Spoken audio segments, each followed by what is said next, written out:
ہمارے دو دشمن ہیں جو ہمیں جادہ مستقیم سے ہٹانے کے لیے دن رات کوشاں ہیں، ایک نفس اور دوسرا شیطان۔ نفس اور شیطان دونوں دشمن ہمیں راہ حق سے ہٹانے کے لیے دن رات جد و جہد میں ہیں اور ہمارے خلاف مساعی جد و جہد اور محنت کر رہے ہیں۔ ان میں جو نفس ہے وہ بڑا دشمن ہے یا شیطان بڑا دشمن ہے؟ عمومی طور پہ تو یہ کہا جاتا ہے کہ شیطان نے ہمیں ورغلا دیا، لیکن شیطان جب خود ورغلایا گیا، شیطان جب شیطان بنا تو اس وقت کوئی دوسرا شیطان تو نہیں تھا جس نے شیطان کو ورغلایا، وہ نفس تھا جو شیطان کو بھی شیطان بنا۔ نفس نے اندر سے سر اٹھا کے کہا تھا نا، آنا خیر منہ، میں بہتر ہوں، اور باقاعدہ دلیل کھڑی کر لی اس کے نفس نے، خلقتنی من نار وخلقتہ من طین، مجھے تو نے آگ سے پیدا کیا ہے، اسے تو نے مٹی سے پیدا کیا۔ مٹی افضل نہیں ہوتی، مفضول ہوتی ہے، اور آگ اٹھتی ہے اوپر کو جاتی ہے، یہ افضل ہے، لہٰذا افضل مفضول کو سجدہ کیسے کرے؟ میں سجدہ نہیں کروں گا۔ باقاعدہ اس کے نفس نے ایک دلیل تراشی۔ اللہ اگر چاہتا اس کی دلیل کے بخی اور دھیڑ کے رکھ دیتا، لیکن اللہ تعالیٰ نے اس کی دلیل کا جواب دینے کی بجائے کہا جا میرے دربار سے نکل جا۔ اس نے کہا مالک مجھے مہلت دے دے، کہا جا قیامت تک تجھے مہلت۔ اللہ اکبر۔ تو اب شیطان کو شیطان بنانے والا نفس ہے جس نے اندر سے کھڑے ہو کے کہا انا خیر منہ، میں بہتر ہوں۔ اس میں نے شیطان کا بیڑا غرق کر، انانیت اسے کہتے ہیں، انا خیر منہ، اس سے انانیت ہے، میں بہتر ہوں۔ ایک بزرگ تھے، انہوں نے ساری زندگی اپنی زبان پہ لفظ میں نہیں آنے دیا۔ وہ فرماتے تھے یہ وہ لفظ ہے جس نے شیطان کا بیڑا غرق۔ تو وہ اس مفہوم کو ادا بھی کرنا چاہتے تو بألفاظ دیگر کر۔ کسی نے سنا کہ فلاں شخص ہے، اس کی زبان پہ کبھی میں کا لفظ نہیں آیا، تو اس نے کہا لو اس کی زبان پہ یہ لفظ کیوں نہیں آیا؟ میں جاتا ہوں اور ان کی زبان پہ یہ لفظ آئے ہی آئے۔ ہر شخص کی اپنی ترجیحات ہوتی ہے۔ ایک مہم پہ نکلا کہ ان کی زبان پہ لفظ میں لے کر آنا۔ گیا، حضرت بیٹھے تھے، حضرت ایک مسئلہ پوچھنے آیا ہوں۔ بیٹا پوچھئے۔ کہا شیطان کو کس چیز نے برباد کیا تھا؟ حضرت اب تو بولیں گے نا کہ میں نے اس کا بیڑا غرق کیا تھا، تو کہوں گا جیسے بھی زبان پہ لفظ تو آ گیا، اور شیخ بھی بڑے سمجھدار تھے، سمجھ گئے اس کی نیت کے کھوٹ کو کہ یہ کیوں آیا ہے اور یہ مسئلہ کیوں پوچھ رہا۔ ہر مسئلہ تفہیم کے لیے نہیں پوچھا جاتا، اس کے مقاصد اور بھی ہوتے ہیں، اور اہل اللہ کو اللہ نے وہ بصیرت دی ہوتی ہے جو سائل کے انداز سے سمجھتے ہیں کہ اس کے مقاصد۔ تو کہا حضرت پوچھنے آیا ہوں کہ شیطان کو کس چیز نے برباد کیا؟ حضرت فرمانے لگے نماز کا ٹائم ہو گیا، ابھی جماعت کھڑی ہونے والی ہے، نماز کے بعد اس پہ بات کر۔ خیر نماز ہوئی، سلام پھرا تو حضرت خود فرمانے لگے کسی نے پوچھا تھا کہ شیطان کو کس چیز نے برباد کیا؟ جواب دینا چاہ رہا ہوں، کس نے پوچھا تھا؟ جھٹ کھڑا ہو گیا میں نے۔ کہا بس اسی نے اس کا بیڑا غرق کر دیا۔ تو انانیت میں جو ہے یہ شیطان کو شیطان بنانے والی، نفس جس نے اندر سے سر اٹھایا اور کہا انا خیر منہ، میں بہتر ہوں، تو یہ شیطان کو شیطان بنانے والا نفس ہے۔ تو نفس شیطان سے بھی بڑا دشمن۔ اب ہمارے ساتھ دو بڑے دشمن لگے ہوئے، ایک شیطان اور دوسرا نفس، اور دونوں ہمارے باطن کو اجاڑنے کے لیے، ہمارے من کو بے چراغ کرنے کے لیے، ہمارے اندر کی روشنیاں بجھانے کے لیے دن رات کوشاں۔ ایک تنہا ناتواں اکیلی جاں، دو دشمنوں کے نرغے میں، اور دونوں دشمن بڑے تگڑے اور بہت طاقتور، اور ہر وقت ہمارے اوپر حملہ آور۔ الشیطان جاسم علی قلب ابن آدم فاذا ذکر اللہ خنس وَإِذَا غَفَلَ وَسْوَسَ۔ حضرت نبی رحمت صلی اللہ علیہ وآلہ وسلم نے ارشاد فرمایا شیطان اولاد آدم کے دل پہ قبضہ جماتا ہے، اور جب بندہ غافل ہوتا ہے تو یہ وسوسے ڈالتا ہے، اور جب بندہ اللہ کا ذکر کرتا ہے تو یہ بھاگ جاتا ہے۔ تو شیطان وسوسہ اندازی کرتا ہے، باطن کو اجاڑتا ہے، من کو لوٹتا ہے۔ نفس اور شیطان دو بڑے دشمن تھے جو ہمیں جادہ مستقیم سے بہکانے کے لیے دن رات کوشاں تھے۔ اب اللہ کا کرم دیکھیے، اذا دخل رمضان سلسلۃ الشیاطین، جب ماہ سیام جلوہ فراز ہوتا ہے تو شیاطین جکڑ دیے جاتے ہیں۔ جو ہی ماہ سیام شروع ہوتا ہے، چاند طلوع ہوتا ہے تو شیاطین جکڑ دیے جاتے ہیں، پورا مہینہ وہ آزاد نہیں رہتے، جکڑ دیے جاتے۔ سلسلۃ الشیاطین، یہ جو مسجدوں کے دروازے کھل گئے، جہاں 1.5 صف ہوتی تھی وہاں 5 صف تراویوں میں ہیں، تو یہ شیطان کے بند جانے کی وجہ سے۔ لیکن مہنگائی کا طوفان ہے، بد نگاہی ہے، بد تہذیبی ہے، جھوٹ ہے، دیگر امور بد بھی جاری ہیں، یہ نفس کے موجود ہونے کی۔ نیکی کا ماحول پیدا ہوا یہ شیطان کے بند جانے کی وجہ، لیکن ہماری برائیاں بدستور موجود ہیں یہ نفس کے موجود ہونے کی وجہ سے۔ اب ہمارے لیے آسانی یہ ہو گئی کہ دو دشمن تھے جن کا ہمارے سے مقابلہ تھا، ایک نفس اور دوسرا شیطان۔ ہمارے لیے یہ سہولت ہو گئی کہ ہمارا ایک دشمن باندھ دیا گیا، اب دشمن ایک ہے جس سے ہم نے ماہ سیام میں اور وہ دشمن کون کون سا ہے؟ نفس۔ اب نفس کا مقابلہ اتنا آسان بھی نہیں، یہ بہت ڈاڈا دشمن ہے، اندر کا دشمن ہے، گھر کا بھیدی ہے۔ باج فقیراں کسے نہیں ماریا، باہو ظالم چور اندر داہو۔ یہ بڑا سخت اور بڑا شدید قسم کا دشمن ہے۔ یہ اس کی چالیں بہت باریک، شیطان کی چالیں بھی بڑی باریک ہیں اور نفس کی چالیں اس سے بھی زیادہ باریک۔ اب کیسے مقابلہ کریں گے؟ شیطان بھی ہماری متاع عمل کو لوٹنا چاہتا ہے، حتیٰ کہ ہمارے ایمان کو برباد کرنے پر تلا ہوا ہے، اور نفس بھی چالیں چل رہا ہے، اور ہم اپنی زندگی لاؤبالی میں گزارتے چلے جا رہے ہیں۔ ہمیں پتہ ہی نہیں کہ ہم موت کے کتنا قریب ہو رہے ہیں، اور شیطان ہمارے اوپر، نفس ہمارے اوپر حملہ آور ہے، اور یہ چاہتے ہیں ٹھیک ہے یہ چلتا رہے، یہ رسمی زندگی گزارتا رہے، کوئی بات نہیں، اس کے اندر کو ہم لوٹ لیں، اور یہ دونوں دن رات لگے ہوئے۔ ماہ سیام آیا تو ہمارا ایک دشمن بند گیا، ہمیں تھوڑی سی سہولت مل گئی۔ اب ایک ہی دشمن باقی ہے جس سے مقابلہ کرنا باقی ہے، اور وہ ہے نفس۔ اب نفس سے مقابلہ کیسے ہوگا؟ تو کسی ایکسپرٹ سے پوچھیں کہ جناب نفس ہے، ہم کمزور ہیں، شیطان دشمن ہمارا بندہ ہوا ہے، 2 محاذ کھلے تھے تنہا جان کے لیے، ایک محاذ بند ہو گیا، اب ایک ہی محاذ ہے، مقابلہ کرنا ہے تو کیسے کرنا؟ اللہ اکبر۔ تو ہم اقبال کی بارگاہ میں عرض کیا کہ آپ بتائیے۔ وہ کہنے لگے میں آپ کو اپنے مرشد مولانا رومی کے پاس لے جاتا ہوں۔ رومی کے پاس اقبال لے کر کے گئے تو رومی نے کہا کہ میں آپ کو ایک اور شخص کا پتہ بتاتا ہوں، اور وہ اتنا کامل ہے اور اس شعبے میں اس قدر ایکسپرٹ ہے۔ اس نے کہا ہفت شہر عشق را اتار گشت ما ہنوز اندر خمیں یک کوچام۔ عشق کے 7 شہر حضرت شیخ فرید الدین اتار گھوم چکے ہیں، اور ہم پہلے شہر کی پہلی گلی کے کونے میں کھڑے ہیں۔ یعنی اتنا بڑا شخص شیخ فرید الدین علیہ رحمہ، تو کہا وہ بتائیں گے تمہیں کہ نفس کا مقابلہ کیسے کرنا ہے۔ رومی کہتے ہیں کہ وہ میرے بھی استاد ہیں، رومی کہتے ہیں کہ وہ میرے بھی ہادی و مرشد ہیں۔ جس عشق کے شہر میں میں داخل ہوا ہوں اور ابھی کونے پہ کھڑا ہوں، اس طرح کے 7 شہر وہ گھوم کے بھی آئے ہیں۔ آؤ ان سے پوچھتے ہیں کہ جناب نفس قابو کیسے کریں؟ تو شیخ فرید الدین اتار نے کہا نفس نتواں کشت الا باسے چیز بات گوئم یاد گیرش اے عزیز۔ نفس نہیں مرتا، لیکن 3 اسلحے اگر آپ کے پاس ہوں تو یہ نفس ٹھہر بھی نہیں سکتا۔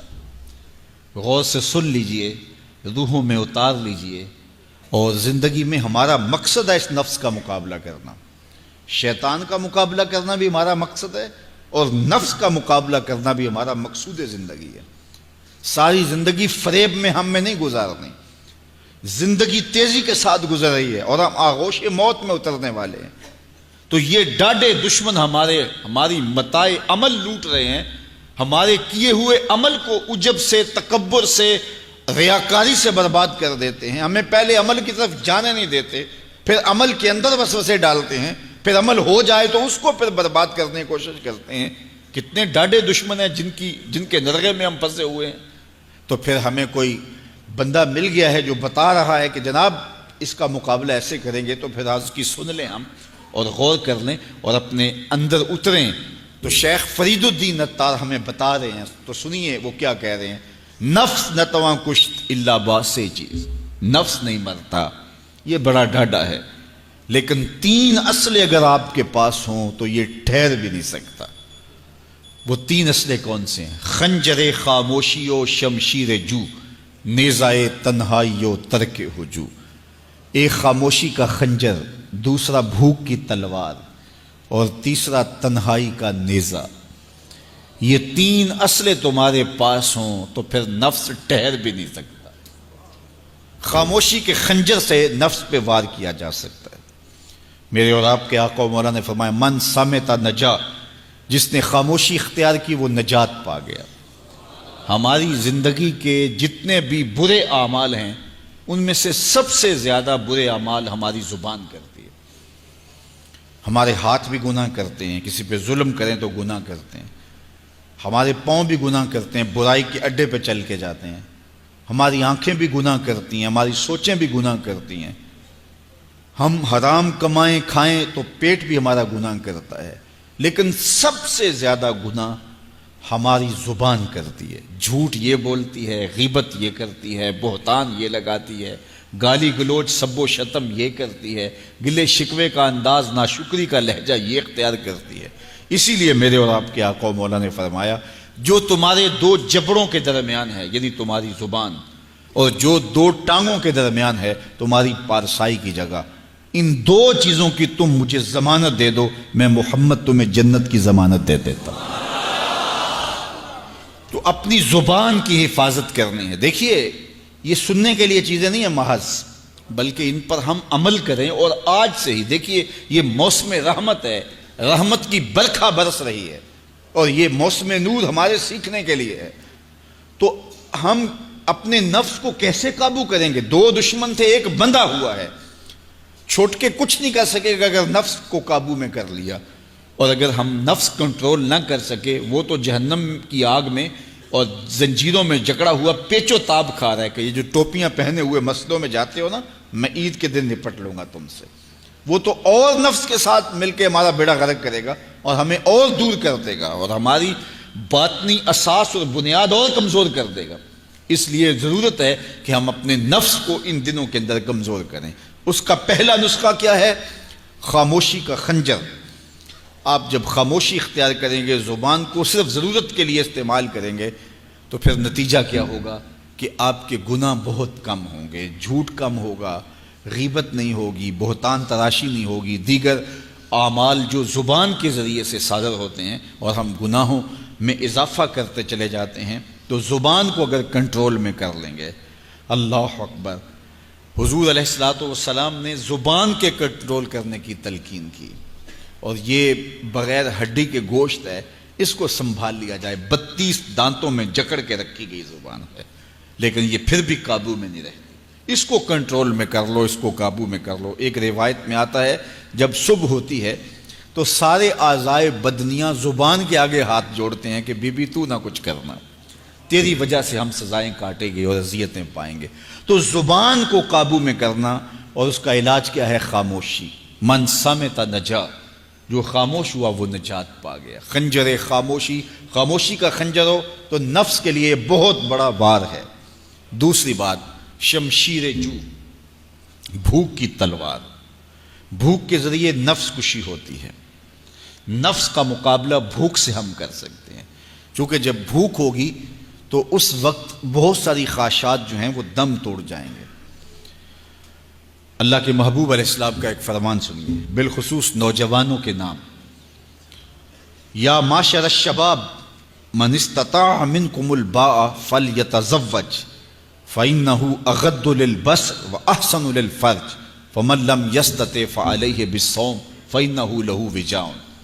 فرمایا اے جوانوں کے گروہ، تم میں سے جو نکاح کرنے کی طاقت رکھتا ہے وہ دیر نہ کرے، جلدی نکاح کر لے۔ کیوں کہ نکاح نگاہ اور پارسائی کی جگہ کا محافظ ہے، تمہاری نظر کو بھی محفوظ کرے گا اور تمہاری پارسائی، تمہاری عصمت کے جوہر کو بھی محفوظ کرے گا۔ تو اگر کسی کے پاس استطاعت ہے تو وہ نکاح کرنے میں دیر نہ کرے۔ فَإِن لَمْ يَسْتَطِعْ، اور اگر کوئی طاقت نہیں رکھتا، اس کے حالات ایسے نہیں ہیں کہ وہ نکاح کر پائے، فَعَلَيْهِ بِالصَّوْمِ، تو فرمایا وہ کثرت کے ساتھ روزے رکھے۔ فَإِنَّهُ لَهُ وِجَاءٌ، روزے اس کے لیے قاطع شہوات ہیں اور اس کی مشکلیں آسان کرنے والے ہیں۔ تو نوجوانوں کو اگر استطاعت نصیب ہو جائے تو وہ شرم نہ کریں، وہ نکاح کی طرف بڑھیں تاکہ ان کی عصمت کے جوہر کی حفاظت ہو سکے۔ لیکن کسی وجہ سے نکاح میں تاخیر ہے تو پھر وہ کثرت کے ساتھ روزے رکھیں۔ روزوں کی کثرت گناہ سے، شہوات سے، برائی سے، گناہوں سے انسان کو بچاتی ہے۔ تو کثرت کے ساتھ روزے رکھے جائیں تو روزہ بھوک جو ہے وہ نفس کشی کا ایک مؤثر ترین علاج ہے، اور یہ میرے اور آپ کے آقا و مولا نے بیان فرمایا۔ تو بھوک کی تلوار جو ہے یہ نفس کشی کا ایک مؤثر ذریعہ ہے، اور نفس کا سر کاٹنے کے لیے بھوک کی تلوار ہمیں ہر وقت حمائل کیے رکھنی چاہیے اور ہر وقت اپنے ساتھ لٹکا کے رکھنا چاہیے۔ کثرت کے ساتھ ہمیں روزے رکھنے چاہیے۔ تیسری بات فرمایا نیزہ تنہائی، تنہائی کا نیزہ۔ جب آپ عمومی طور پہ مجلسی زندگی میں ہوں گے تو بہت ساری خطائیں اور بہت سارے گناہ مجلسی زندگی میں آپ سے سرزد ہوں گے، تو جب آپ تنہائی اختیار کر لیں گے تو بہت سارے گناہوں سے بچ جائیں گے۔ حضرت شاہ نقشبند بخاری علیہ رحمہ فرماتے ہیں کہ فقیر کے لیے سب سے بہتر جگہ اللہ کا گھر مسجد ہے، یا پھر کامل شیخ کی صحبت ہے، یا پھر تنہائی ہے۔ چوتھی جگہ سوائے ہلاکت کے اور کچھ نہیں ہے۔ العافیۃ فی العزلہ، عزلت میں، تنہائی میں عافیت رکھی گئی ہے۔ اس لیے اپنے آپ کو ایسے ہجوم میں، ایسی جگہوں پہ لے جانے سے روکیں، اپنے آپ پر ضبط کریں جہاں نظر پاک نہیں رہتی، جہاں خیال کی پاکیزگی کا سامان نہیں رہتا، اور جہاں آپ کی جو ہے وہ آپ کی زبان محفوظ نہیں رہتی۔ دوستوں کے ساتھ بیٹھیے، آپ عزیزوں رشتہ داروں کے پاس جائیے، ضرور ملاقات کیجیے، لیکن اس کا ایک اعتدال ہونا چاہیے۔ اگر آپ سمجھتے ہیں کہ کسی جگہ جاتے ہوئے، کسی جگہ پہنچ کر آپ کی نظر میں پاکیزگی نہیں رہے گی، خیالات میں گندگیاں گردش کرنے لگ جائیں گی، سوچوں میں آوارگی آنے لگ جائے گی، تو وہ شادی کی تقریب ہو یا کوئی اور تقریب ہو، وہاں جانے سے اپنے آپ کو روک لیں، کیونکہ وہاں جا کے آپ اپنا کوئی فائدہ نہیں کر رہے، اپنا نقصان کرنے جا رہے ہیں۔ تو جہاں آپ کو یقین ہو کہ آپ وہاں اپنے آپ کو بچا نہیں پائیں گے، اپنی حفاظت نہیں کر پائیں گے، تو وہاں سے تنہائی بہتر ہے، وہاں سے عزلت بہتر ہے۔ تو یہ تین چیزیں ہم اگر کر لیں تو یہ نفس کشی کا ایک مؤثر ذریعہ ہے۔ اب ماہ سیام کے اندر اللہ تعالیٰ یہ تینوں چیزیں ہمیں نصیب کرتا ہے۔ ہم زیادہ بولتے نہیں ہیں، روزے سے ہوتے ہیں، بلکہ فرمایا اگر تم سے کوئی شخص بحث سے کوئی الجھے، کوئی لڑائی کرنا چاہے، بدتمیزی کرے، تو اس سے کہو انی صائم، میں روزہ رکھا ہوا ہے۔ اور اسی طرح بھوک تو میسر ہوتی ہی ہوتی ہے، اور تیسری بات کہ عزلت بھی میسر ہو جاتی ہے، اس میں آپ ذکر کے لیے، فکر کے لیے، روزے میں آپ تلاوت کلام مجید کے لیے تنہائی اختیار کرتے ہیں۔ تو گویا روزہ ایک ایسی تربیتی ورکشاپ ہے کہ جس کے ذریعے سے آپ کے نفس کی تہذیب ہو جاتی ہے۔ جب نفس قابو میں آ گیا، نفس کنٹرول میں آ گیا، نفس کو آپ نے کمزور کر لیا، تو شیطان چھٹ کے بھی کچھ نہیں کر سکے گا، کیونکہ شیطان ہمارے اوپر حملہ کرتا ہے نفس کے ذریعے سے۔ باہر کا دشمن ہے اور نفس اندر کا دشمن ہے۔ ہمارے دیہاتوں میں چوری ہو جائے نا، تو بوڑھے بزرگ مل کے بیٹھ جاتے ہیں کہ بتاؤ چوری کیسے ہوئی، تو ایک نقطے پہ سارے متفق ہوتے ہیں، اور وہ نقطہ یہ ہوتا ہے کہ کوئی اندر کا بھیدی ضرور ہے۔ جب تک کوئی اندر کا بندہ نہیں تو باہر سے کوئی آ کے از خود چوری نہیں کر سکتا، تو کوئی اندر کا بندہ ضرور موجود ہے۔ نفس اندر کا بھیدی ہے اور شیطان باہر سے آ کر حملہ آور ہونے والا ہے۔ اس لیے شیطان کو اندر آنے کا موقع نفس دیتا ہے۔ نفس کو ہی کمزور کر لیجئے، وہ آپ کا ساتھی بن جائے، نفس امارہ، نفس مطمئنہ بن جائے، اور وہ نفس جو برائی کا حکم دیتا ہے وہ نفس امارہ کہلاتا ہے، اور جب وہ کثرت ذکر سے، عبادت سے نفس مطمئنہ بن جاتا ہے تو پھر وہ شیطان کے لیے رکاوٹ کا ذریعہ بن جاتا ہے، اور آپ کی زندگی محفوظ ہو جاتی ہے۔ اور یہ ہمارا کام ہے، یہ ہمارے کرنے کا وظیفہ ہے۔ دیکھیے حضرت انسان کو اللہ نے اختیار دیا، زندگی دی، فہم دیا، ادراک دیا، گناہ کی قوتیں اور نیکی قوتیں ساری اس کے ساتھ لگی ہوئی ہیں۔ اس نے صرف ایک لا ابالی شخص کی طرح زندگی نہیں گزارنی کہ جو سامنے آ گیا کھا لیا اور جو زبان پہ آ گیا بول دی، ایسا نہیں ہے۔ یہ تو انسان ہے، اس کو تو اپنی زندگی کی راہیں خود متعین کرنی ہے کہ میری دنیا آخرت کے لیے نفع بخش کیا چیز ہے اور نقصان دہ کیا چیز ہے۔ انا ہدیناہ السبیل اما شاکرا و اما کفورا، کہ ہم نے اس کو دونوں راہیں دکھا دی، وہدیناہ النجدین، اس کو پتہ ہے یہ اچھائی ہے، یہ برائی ہے، اس نے اس سے اجالنا ہے اپنے اندر کو اور اپنے باطن کو سنوارنا ہے۔ تو ماہ سیام ہمارے لیے موسم رحمت اور موسم نور ہے، جو ہمارے اندر کی روشنی کا سبب اور ذریعہ ہے۔ تو آئیے یہ موسم اللہ نے ہمیں نصیب کیا، قرآن مجید کی کثرت سے تلاوت کریں، نفس کمزور ہوگا، تنہائی اختیار کریں، نفس کمزور ہوگا، اپنی زبان پہ قابو کر لیں، نفس کمزور ہوگا، بھوک تو ہم روزے کی وجہ سے کاٹتے ہی نفس کمزور ہوگا۔ اب شیطان چھٹ کر بھی عید کے دن ہمارا کچھ بگاڑ نہیں سکے گا اگر ہم نے اپنے نفس پہ قابو پا لیا، اور اگر نفس پہ قابو نہ پا سکے تو شیطان تو پھر پیچ و تاب کھا رہا ہے، اور وہ ہمارے اوپر پھر اور زور و شور کے ساتھ حملہ ہوگا اور ہماری متاع عمل کو لوٹ لے گا۔ تو پھر کیا فائدہ ہوا کہ سارے مہینے کی محنت کی، عید کے دن، عید سے 4-5 دن بعد ہم نے لٹا دی، تو فائدہ کیا ہوا؟ اللہ نے اس عورت کی مثال بیان کی ہے قرآن میں جس کا توازن ذہنی ٹھیک نہیں تھا، اور وہ سارا دن سوت کاٹتی رہتی تھی اور شام کو اپنے ہاتھوں سے توڑ دیتی تھی۔ تو کہا کہیں ایسا نہ کرنا کہ تم بھی اس عورت کی طرح ہو جاؤ کہ اپنے ہاتھ سے کاٹا ہوا سوت اپنے ہاتھوں سے ہی توڑ دو۔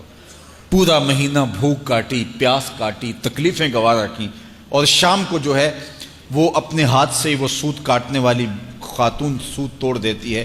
تو کہیں ہم بھی ایسے نہ ہو جائیں کہ مہینے کی محنت ہر سال عید یا عید کے چند دن بعد برباد کر لیں، پھر اگلے سال مہینے کی محنت کریں، پھر عید کو برباد کر دیں، تو کیا فائدہ ہوا؟ تو ہم نے جو نعمت سمیٹی ہے، جو چیز دی ہے، جو چیز حاصل کیا، اس کو جذب کر لیں روح کے اندر، اس کو اپنے من کے اندر اتار لیں۔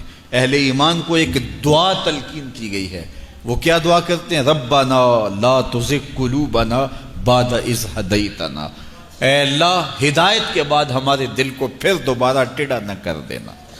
اگر ہدایت دی ہے تو وہ نصیب ہی رہے، وہ من میں جذب ہو جائے، وہ روح میں اتر جائے۔ تو میں اور آپ اپنی زندگی کو اللہ اور اس کے رسول کے نام پہ لگایا ہے، تو پھر اپنی ساری زندگی کو اللہ اور اس کے رسول کے نام پہ لگا دیں۔